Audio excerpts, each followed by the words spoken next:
श्री रामचरितमानस के लेखक गोस्वामी श्री तुलसीदास जी की संक्षिप्त जीवनी। प्रयाग के पास चित्रकूट जिले में राजापुर नामक एक ग्राम है। वहां आत्माराम दुबे नाम के एक प्रतिष्ठित सरयू पारीण ब्राह्मण रहते थे। उनकी धर्मपत्नी का नाम हुलसी था। संवत 1554 की श्रावण शुक्ला सप्तमी के दिन अभुक्त मूल नक्षत्र में इन्हीं भाग्यवान दंपति के यहाँ 12 महीने तक गर्भ में रहने के पश्चात गोस्वामी श्री तुलसीदास जी का जन्म हुआ। जन्मते समय बालक तुलसीदास जी रोए नहीं, किंतु उनके मुख से राम शब्द निकला। उनके मुख से 3200 दांत मौजूद थे। उनका डील डौल 5 वर्ष के बालक का सा था। इस प्रकार के अद्भुत बालक को देखकर पिता अमंगल की शंका से भयभीत हो गए। उसके संबंध में कई प्रकार की कल्पनाएं करने लगे।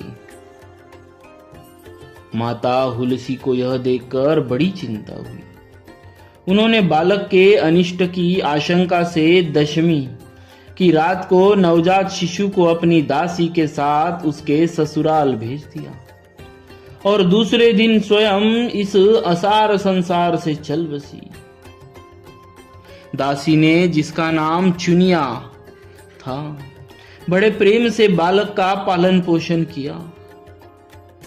जब तुलसीदास जी लगभग 5.5 वर्ष के हुए, चुनिया दासी का भी देहांत हो गया। अब तो बालक अनाथ हो गए। वह द्वार द्वार भटकने लगे।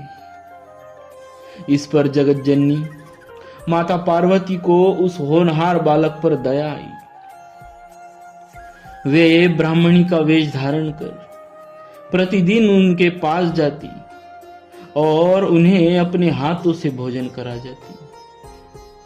इधर भगवान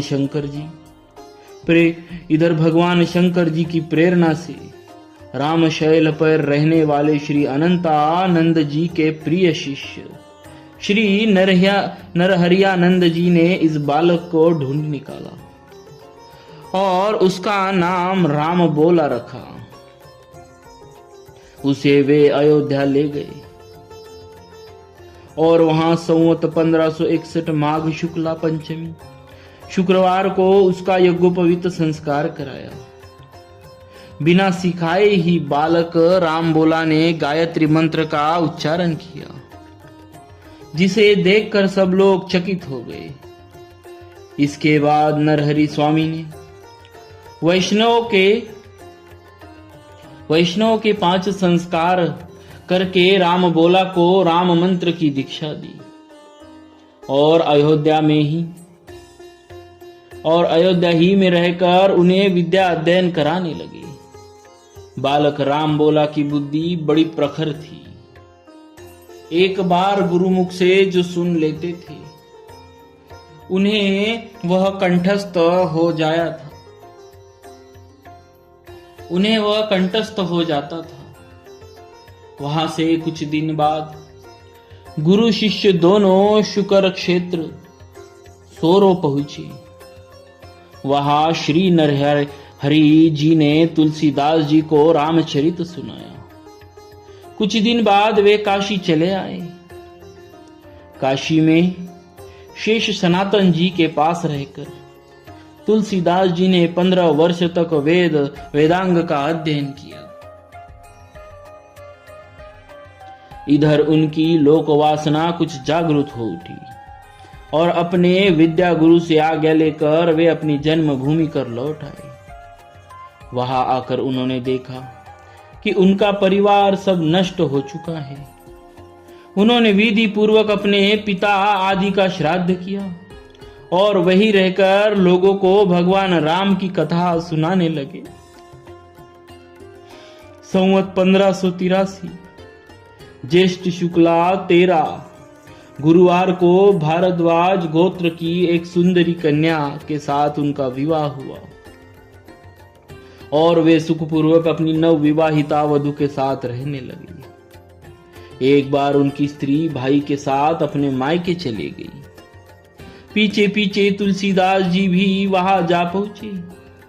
उनकी पत्नी ने इस पर उन्हें बहुत धिक्कारा और कहा कि मेरे इस हाड़ मांस के शरीर में तुम्हारी आसक्ति है, मेरे इस हाड़ मांस के शरीर में तुम्हारी जितनी आसक्ति है उससे आधी भी यदि श्री राम में होती तो तुम्हारा बेड़ा पार हो गया होता। तुलसीदास जी को यह शब्द लग गए। वे एक क्षण भी नहीं रुके, तुरंत वहां से चल दिए। वहां से चलकर तुलसीदास जी प्रयागराज आए। वहां उन्होंने गृहस्थ वेश का परित्याग कर साधु वेश ग्रहण किया। फिर तीर्थाटन करते हुए काशी पहुंचे। मानस सरोवर के पास उन्हें काकभूषुंडी जी के दर्शन हुए। काशी में तुलसीदास जी रामकथा कहने लगे। वहां उन्हें एक दिन एक प्रेत मिला जिसने उन्हें हनुमान जी का पता बतलाया। हनुमान जी से मिलकर तुलसीदास जी ने उनसे श्री रघुनाथ जी का दर्शन कराने की प्रार्थना की। हनुमान जी ने कहा, तुम्हें चित्रकूट में श्री रघुनाथ जी के दर्शन होंगे। इस पर तुलसीदास जी चित्रकूट की ओर चल पड़े। चित्रकूट पहुंचकर रामघाट पर उन्होंने अपना आसन जमाया। एक दिन वे प्रदक्षिणा करने निकले थे। मार्ग में उन्हें प्रभु श्री राम जी के दर्शन हुए।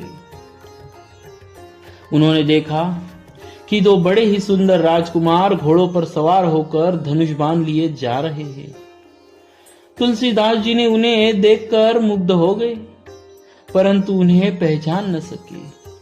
पीछे से हनुमान जी ने आकर उन्हें सारा भेद बताया तो वे बड़ा पश्चाताप करने लगे।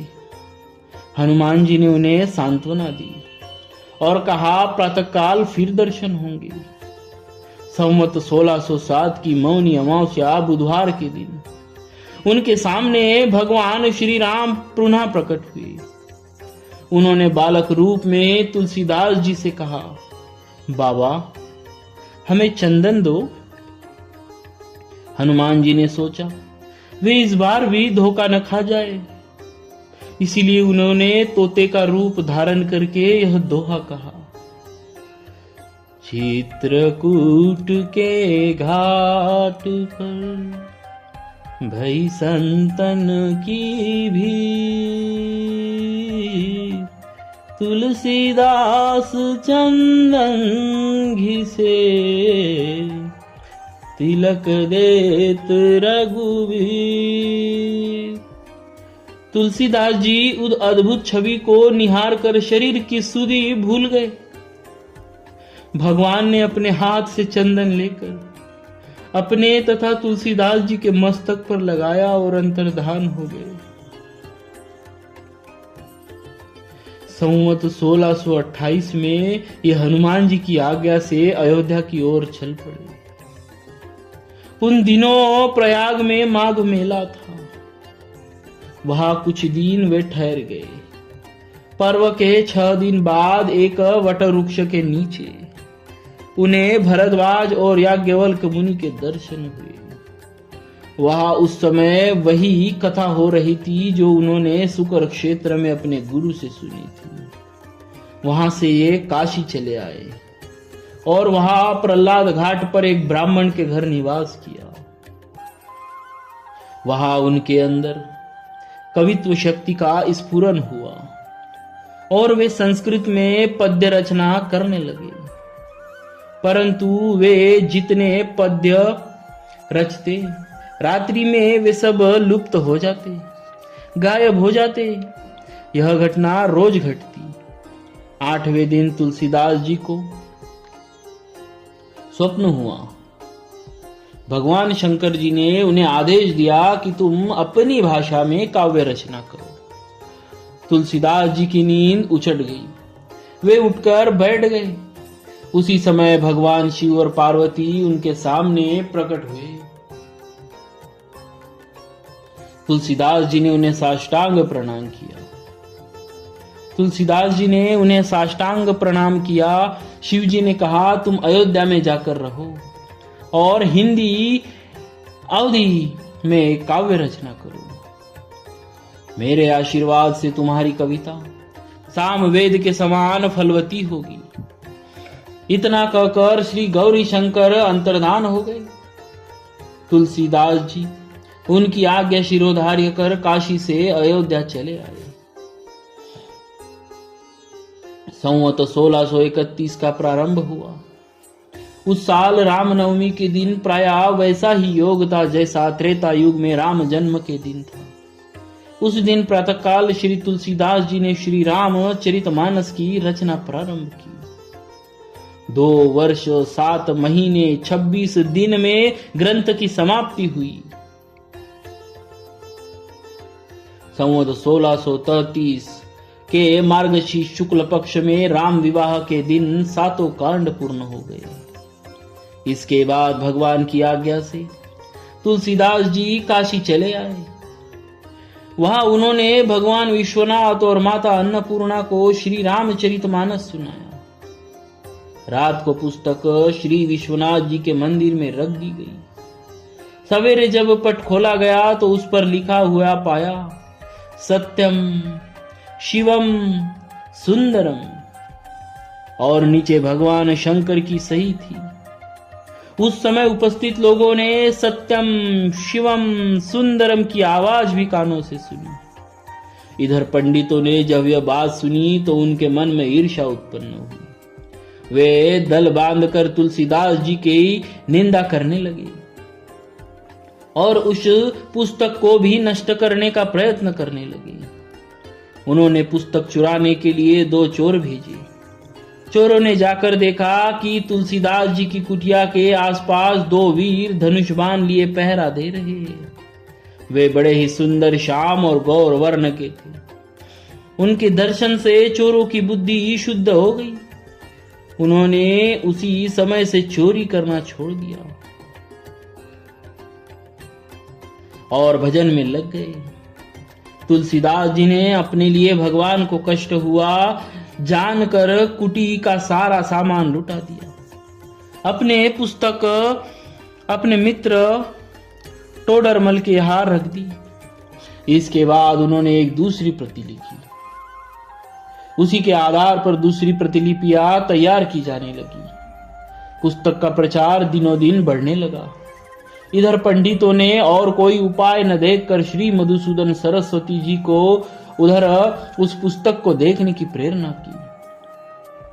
श्री मधुसूदन सरस्वती जी ने उसे देखकर बड़ी प्रसन्नता प्रकट की और उस पर यह सम्मति लिख दी। इस काशी रूपी आनंद वन में तुलसीदास एक चलता फिरता तुलसी का पौधा है।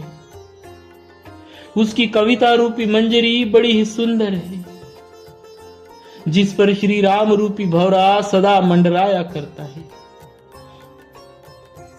पंडितों को इस पर भी संतोष नहीं हुआ। तब पुस्तक की परीक्षा का एक उपाय और सोचा गया। भगवान विश्वनाथ के सामने सबने ऊपर वेद और नीचे शास्त्र, शास्त्रों के नीचे पुराण और सब के नीचे श्री रामचरितमानस रख दिया गया। मंदिर बंद कर दिया गया। प्रातःकाल जब मंदिर खोला गया तो उन्होंने देखा कि श्री रामचरितमानस वेदों के ऊपर रखा हुआ है। और तो पंडित लोग बड़े लज्जित हुए। उन्होंने श्री तुलसीदास जी से क्षमा मांगी और भक्ति से उनका चरणोदक लिया। तुलसीदास जी अब 80 घाट पर रहने लगे। रात को एक दिन कलयुग मूर्त रूप धारण कर उनके पास आया और उन्हें त्रास देने लगा। हनुमान जी ने गोस्वामी तुलसीदास जी ने हनुमान जी का ध्यान किया। हनुमान जी ने उन्हें विनय के पद रचने को कहा। इस पर गोस्वामी जी ने विनय पत्रिका लिखी और भगवान के चरणों में उन्हें समर्पित कर दी। श्री राम जी ने उस पर अपने हस्ताक्षर किए। श्री राम जी ने उस पर अपने हस्ताक्षर कर दिए और तुलसीदास जी को निर्भय कर दिया। संवत 1680 श्रावण कृष्ण तृतीया शनिवार को 80 घाट पर गोस्वामी श्री तुलसीदास जी ने राम राम कहते हुए अपना शरीर परित्याग किया। भक्तों, संवत 1554 की श्रावण शुक्ला समाप्ति के दिन श्री तुलसीदास जी इसी कलियुग में धरती माता के ऊपर साक्षात प्रकट हुए थे और संवत 1680 श्रावण कृष्ण तृतीया शनिवार को 80 घाट पर श्री स्वामी जी ने अपने शरीर का राम राम कहते हुए परित्याग किया था। पर उन्होंने अपनी भक्ति, ज्ञान, वैराग्य, त्याग और प्रभु के आशीर्वाद से इस रामचरितमानस का लेखन कर इसी कलयुग में मुक्ति, भक्ति, शक्ति सब कुछ प्राप्त करने के लिए हम और आप जैसे सभी भक्तों के